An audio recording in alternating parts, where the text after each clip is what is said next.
Les délégués militaires régionaux, les DMR, sont des acteurs totalement méconnus de la résistance française. Pourtant, ils ont joué un rôle considérable, notamment lors des combats pour la libération. Ce sont eux notamment qui ont permis de coordonner les actions de la résistance française avec les opérations militaires alliées. C'est pourquoi la Fondation de la Résistance a décidé de consacrer un dossier thématique au DMR, en tenant compte notamment des apports les plus récents de l'historiographie. Ce dossier thématique figure dans le numéro 105 de la lettre de la Fondation de la Résistance, celui du mois de juin 2021. La création des délégués militaires régionaux se place dans le contexte des événements du printemps 1943 qui ont contribué à décapiter la résistance. Le général de Lestrin, chef de l'armée secrète, a été arrêté et surtout Jean Moulin est tombé à son tour à Caluire en juin 1943. À Londres, on s'interroge donc sur une nouvelle organisation des structures de la résistance en France métropolitaine. Et plutôt que de penser une organisation pyramidale, centralisée, comme c'était le cas avec Jean Moulin, on propose de mettre en place une organisation plus décentralisée, avec donc l'institution de délégués militaires qui chapeauteront les 12 régions administratives créées par le régime de Vichy en 1941. Cette organisation plus décentralisée présente deux avantages. Elle permettra aux délégués militaires d'être plus présents sur le terrain, au plus près donc des résistants locaux pour pouvoir mener des actions à l'échelle locale. Et puis surtout, comme les régions seront cloisonnées entre elles, cela permettra aussi en cas d'arrestation d'éviter des effets en cascade avec la possibilité pour les Allemands de décapiter à nouveau toute la résistance française. Les Britanniques sont aussi favorables à cette nouvelle organisation parce qu'ils pensent qu'elle permettra à la résistance française, avec ses délégués militaires régionaux, d'être plus efficace sur le terrain lorsqu'interviendront les événements militaires qui suivront le débarquement allié sur les côtes françaises. C'est donc dans ce contexte qu'est adoptée le 25 août 1943 une instruction qui permet de préciser les différentes missions et le rôle des futurs DMR.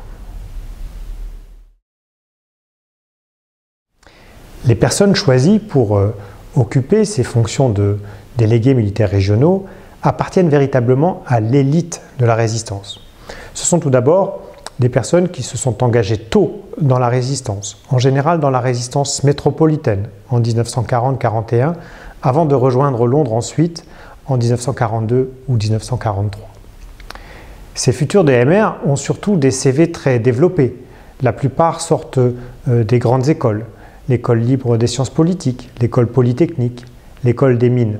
André Bouloche, par exemple, qui sera le premier DMR en charge de la région parisienne, était polytechnicien, tout comme son successeur, André Romney. Ces DMR devaient être à la fois des ambassadeurs et des techniciens, ce qui explique qu'ils devaient à la fois suivre une formation intellectuelle particulière, mais aussi une formation technique et pratique. Des ambassadeurs parce que ce sont eux qui allaient représenter le général de Gaulle dans les différentes régions françaises. Et des techniciens, puisque ce sont eux qui allaient mettre en pratique les différents plans de sabotage lorsque les Alliés auront débarqué en France. De fait, avant de partir pour la France, les futurs DMR vont suivre une formation très poussée pour apprendre par exemple à sauter en parachute, mais aussi à se servir d'une radio et surtout à manier les explosifs et les armes. Et lorsqu'ils quittent l'Angleterre, les DMR emportent avec eux des petites valises dans lesquelles se trouvent leurs instructions. Ces valises ont été piégées pour permettre à ce qu'elles ne tombent pas dans les mains ennemies en cas d'arrestation. Les 9 premiers DMR sont parachutés en France au cours de l'automne 1943. Mais lorsqu'ils arrivent en métropole, leur tâche s'avère tout de suite très difficile, bien plus compliquée peut-être que ce qui avait été prévu, et ce pour différentes raisons. D'abord, les DMR manquent indéniablement de moyens par rapport à l'importance de leur mission. Les moyens radio notamment restent insuffisants pour permettre une liaison véritablement régulière avec Londres. Ensuite, les DMR sont parachutés dans des territoires qu'en général ils connaissent mal, dont ils ne sont pas forcément originaires. Cela explique qu'il n'est pas sur place les contacts, les réseaux nécessaires. Ils sont donc un petit peu livrés à eux-mêmes et cela les expose très dangereusement à la répression ennemie. Surtout, les chefs régionaux de la résistance n'avaient pas toujours été prévenus de leur arrivée. Ils n'étaient pas au courant de la mission qui avait été confiée aux DMR. Et parfois, les DMR sont mal accueillis par les résistants locaux parce qu'on leur reproche de vouloir confisquer la résistance intérieure au profit de Londres. Mais surtout, les DMR sont très vite ciblés, traqués par les Allemands qui ont été prévenus par différents canaux de leur arrivée en France. Et les DMR vont payer un très lourd sacrifice à la répression, puisque sur les 9 premiers DMR parachutés au cours de l'automne 1943, 7 tomberont au cours des semaines qui suivent leur arrivée en France.